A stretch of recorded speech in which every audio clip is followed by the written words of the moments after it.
Alhamdulillahi rabbil alamin alakra togma Muhammadu dumbiya mbafoni sogma mba eresira ne benge maadu dumbiya mbafoni tle amba nika Abdullahi maadu samba dumbiya bakari korake ko bucugudi Abdullahi anda na mbala tanu namu bi alaye kabini suro sanjigina wa Bamako anala munu namu bela jelembe ji korobi alako ke nyetai namu alako ke nyetaye ami ko ala te de sekola de ko su ala te de sekola jabaro masa te sekola ate de sekola abla delli ko ala banko be me ala de sekote ala banko be a de sekote abla ni libania bila ni ala deli ka deli e ka famia abse ka ke ina manga walma ala bi fe nenye ni keni nye ata ani shita walma mayama ala de be o fena don katme ali jon fena ka ayu nate ni be ala kola abla ina soro tiens la limania barka boyana e ka deli dugu tla fe ala fo tato ala ka jon bolo krotali ko o lajigin kasro ama fe no bla akono ama wasake Karbago Muhammadu nam ko maadu dusuta kata nyeme ma asiti dusuta ikasaki ko ay o abla o te ko segin wa Allahu ni dusura ka ko segin bon absega ke famia todo ebe mo be dendo ka ko do yirema wa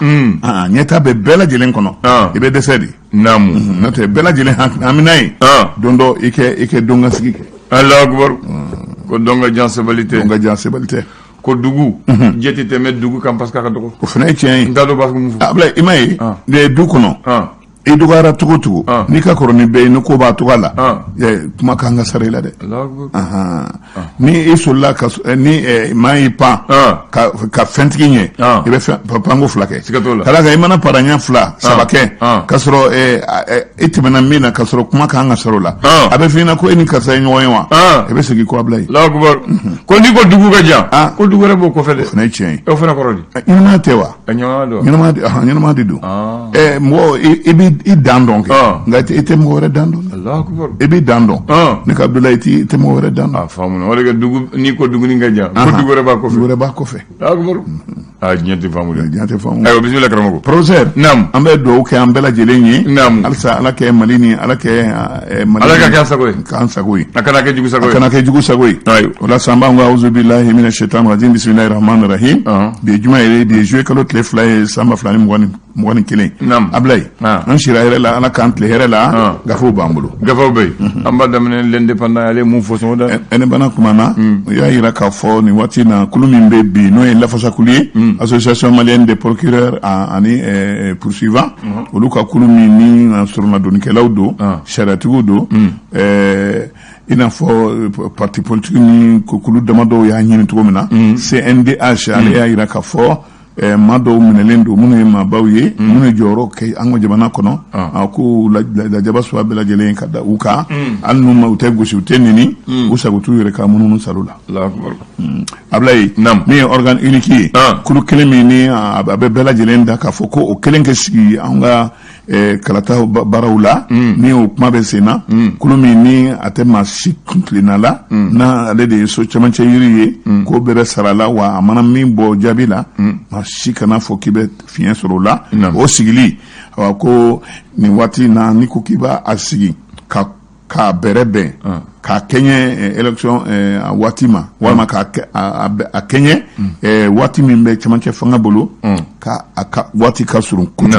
katise ka ke wala sa karata munun bolo dalendo ko abeke ina fo koroma kulu saba munun be ni karata kuma teta uluko abedi oluma konga abiseka abara biseka kulu griya ka akoloshi senin fe senin mi ni wire o kosanna ala mame o ye ko senin yere wuli senin kura nasigi walma korman no wole na bla uluma bengami na akuma be ene bananga kuma la gouvernement ale ni yentem ni nyonche gris sala gris indiciaire la synergie mi bebi ni oye anga lokol kramgo ka la halai bengando temena gouvernement ni yentem ni nyonche ko ke grebu buluka nga kuma ka munun be ko abela jelen u ba laje jinyuma do na ka be na sirasro o kulumi be lokol kramgo to la olu jorla a wire ko ko lu na wulika joke ko kada kan de demsenu olu ka ɲɔgɔndan a kun fɔlɔ min bɛ kɛ kilasi kɔnɔ yan'a kɛ kɛ forobata ye ko sɛgɛsɛgɛli jaabiw k'u t'a di k'u na u yɛrɛ minɛ Banque mondiale Madame Clara Ana de Souza ale maakura ye min ni ale taara o Banque mondiale tɔgɔ la ale bɛ an ka jamana kɔnɔ o ka ɲi Ablaye nin de ye kuma kɔrɔma yɔrɔ ye ayiwa le soir de Bamako wula Bamako wula kuma na conseil national de transition tuma min na fanga sugu kɛra tako filanan na an ka jamana kɔnɔ n'o kɛra u tɛ kalo tile 18 min ye maa duuru minnu n'olu ye fanga puruti ni olu de bɛ kotigiya la bi ni ko tɛ fɔ foyi tɛ kɛ ka sɔrɔ a ma sara u la ni dun y'an ka sarakisɛba lajɛ fan n'i y'a jateminɛ an ka jamana n'a a donna tanamako la fanga sugu o da kudita ni mɔgɔ b'a dɔn o tɔgɔ de la maa fɛn fɛn donna o donda fɛ sariya tɛ jɛn n'a ye wa i kan ka ɲangi nka ɲangini bɛ se ka bolo ka cogo min na fo sɛbɛn wɛrɛ kɛ bɔ min bɛ a fɔ ko aw jɛlen don aw jabajɛlen don jamana aw ye min kɛ a bɛ bɛn jamana ma wa aw foyi tɛ aw la o sariya in dɛ ɲininkali kelen bɛ n'a a tato don CNT la o min ye bulonba ladegenya an fɛ yan n'a kuma taara ye ni jɛn na kɛ ni o ye walima ni jɛn tɛna kɛ n'o ye o ye kuma ye Ablaye nin waati na a fɔ min ye PM ale kɛ jɛnna ye k'a fɔ gris unifié k'a fɔ de bɛɛ lajɛlen bɛ bila minɛn kelen kɔnɔ Sénégal min bɛ lakɔlikaramɔgɔw tɔgɔ la o y'a yira k'a fɔ ko ale na wulikajɔ kɛ wa ko o ye alo tɛ kɛ ko mɛnta yɛrɛ a fɔ min ye ko bɛɛ lajɛlen bɛ damakɛɲɛ k'a bila minɛn kelen kɔnɔ n'o ye sarako jatew ye lakɔlikaramɔgɔw ko olu na wuli ka kɛlɛ kɛ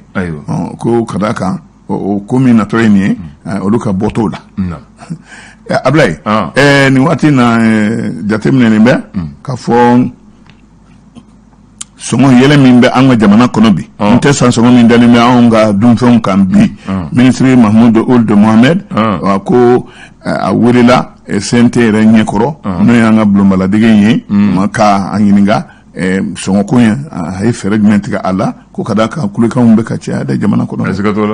nka k'a ye layiru di k'a fɔ sɔngɔ yɛlɛ min bɛ an ka dunfɛnw kan bi an na magoɲafɛnw kan ko a na fɛɛrɛ tigɛ min bɛ se ka to ana o na jigin o la sa min ye hali sogo kilo yɛrɛ kɛ ko dɔgɔkun kelen a y'o de di mɔgɔ ma ko sogo kilo kelen ka a na jigin 400 ani 60 la Nouvelle Horizon kuma na nin waati na min ye an ka jamana ye organe unique min ni a bolodalen don k'a fɔ ko kalata kuma a tɛ sara mɔgɔ si la fo kulu kelen pe o kuma min ye nin ye jamana ɲɛmaa kalata natɔ in na a bɛ komi classe politique n'o ye politiquement ye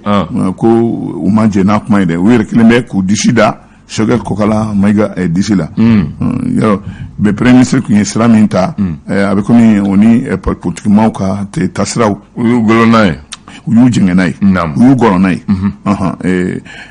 organe unique min ye nin ye ni a fɔra ko ale de k'an ka kalata labɛn ko o de cɛ ka ɲi ko an ka kalata natɔ na ko a ko tɛna to ale ma a tɛna sira sɔrɔ kalata mana minnu ye nin ye o kalata masina n'a kɛra a jɛlenya kɔnɔna la basigi kɔnɔna la ani jamanadenw bɛɛ kuntilenna kɔnɔna la transition bandon fɛnɛ o de taamasiyɛnw ye Ablaye ni a fɔ min kɛ ko minnu ye fanga sugu kɛ ka fira a nun kan ko fɛn tɛna ye u nɔ la fo sariya de kɛ ta o tɔgɔ la k'u jabajɛ k'u lajɛya a ko CNT a ka sigili wɛrɛ a ko bolo dalen don la k'a kuma na fɔ o la wa dantigɛli na kɛ min bɛ se k'a to an ka jamana nɛgɛsira baaraw a bɛ se ka sigi ko kura i n'a fɔ kɔrɔma nɛgɛsira baarakɛlaw y'a kanu a kɛcogo min na ko dɔ bɛ hali sefa 1 miliyari 9 kan min ni o donna a donda fɛ nka Ablaye ko taara fu falaki la hali sini mɔgɔ tɛ ka ɲɛdɔn la nka ministre min ye sini bɛ nafoloko ma ni o ye Aluseni Sanu ye ale kɔni ko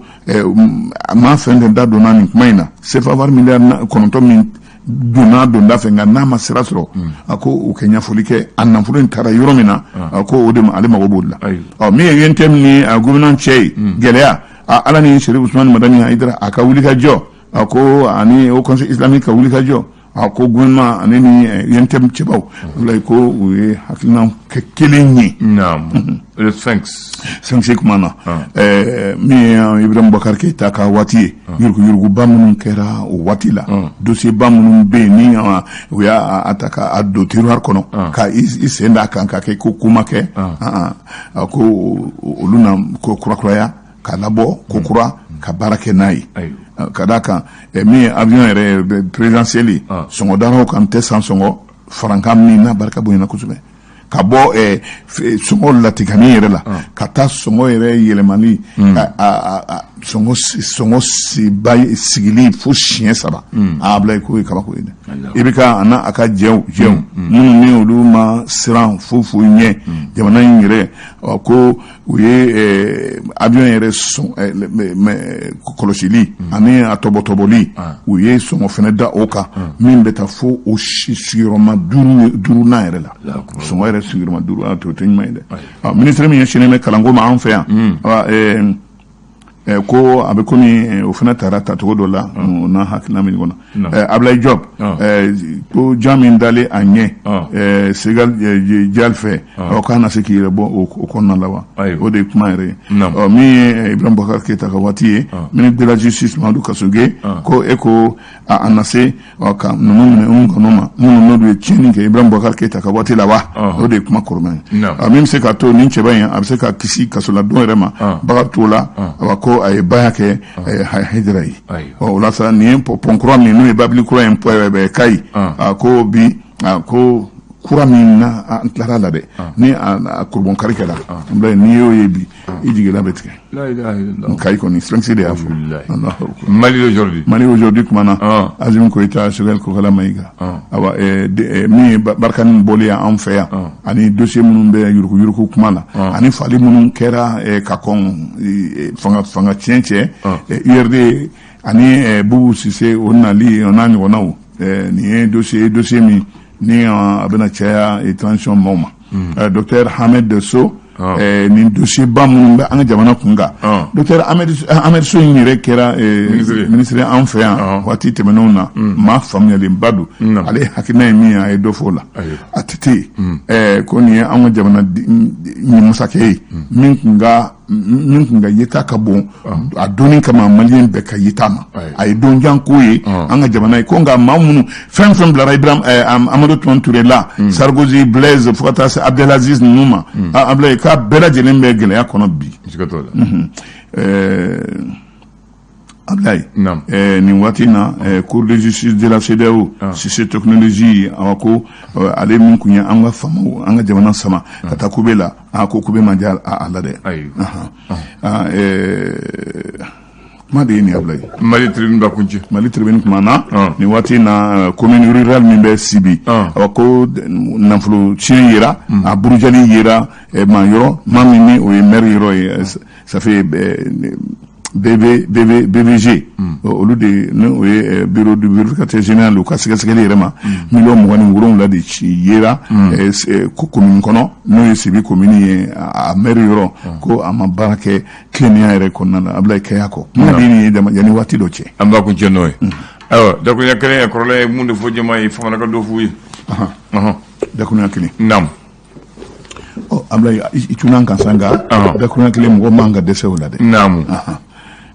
Ablaye waati dɔ la jako la ja jumɛn sinima sinima oui sinima a sɔrɔ sinima caman tun bɛ yan dɛ sinima caman tun bɛ yan a siga t'o la o tuma sɔrɔ programme fana tun bɛ fɔ a sɔrɔ an tɔmɔtu programme tun bɛ fɔ Radio Mali la mais n'i ma denmisɛnnin bila ka taa don dɔ la i bɛ denmisɛnnin bila ka taa i di ka denmisɛnninw i b'a fɔ ko i bɛ ko poste b'a da la ko programme tun bɛ i bɛ bigi d'a ma ani kayife a ka taa sinima i bɛ sinimaw tɔgɔ sɛbɛn ko programme min bɛ nin sinima ninnu na ko mɔgɔ dɔ k'a sɛbɛn denmisɛnnin ye n'a nana i b'a laja o tun bɛ yen nka sinimaso ninnu Ablaye sinimaso ninnu caman a caman kun ye mɔgɔ dogotiw ye hali dɔw bɛ yen olu mana bolo bɔ dumuni na dɔrɔn siniman ka di a man di Ablaye olu kun bɛ taa siniman na ka taa a kɛ sɛgɛnnafiɲɛ bɔ yɔrɔ ye hali n'i bɛ taa sunɔgɔ a kɔnɔ de Ablaye fo a danna laban o siniman mɔgɔw u ye maa dɔw jateminɛ ko nin ka siniman ko a bɔra hakɛ la fo ye billet di i ma san kuru kara bɛɛ ko e kana wari sara tuguni o ye maaw ye minnu ni olu ka siniman ko Ablaye u ma ni foyi lajɛ Ablaye o mana bɔ yen o siniman kelen ninnu min ni an t'o kalama siniman kun ye fila ye fɔlɔ ani filanan fɔlɔ n'o banna intermède la o tun bɛ actualité magazine fɔ bon télé